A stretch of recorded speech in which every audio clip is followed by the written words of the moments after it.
আসসালামু আলাইকুম। আজকে চলে আসলাম ট্রেনার শহর খুলনার খালিশপুর স্কুলে, যে স্কুলে আমার শৈশব কেটেছে, কৈশোর কেটেছে, যে স্কুলে আমি পড়াশোনা করেছি।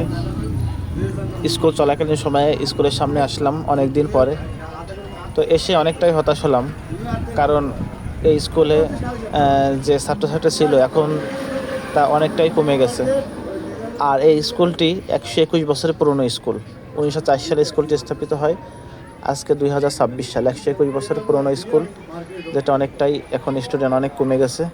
আর পাশে দেখতে পাচ্ছেন বিশাল মাঠ। এই মাঠটি আরও ছোট হয়ে গেছে। আমাদের সময় মাঠটি অনেক বড় ছিল।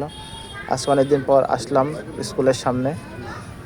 তো কিছু সময়ের মধ্যে স্কুলে অ্যাসেম্বলি শুরু হলো, আর যারা দেরি করছে তারা পাশে দাঁড়ায় আছে।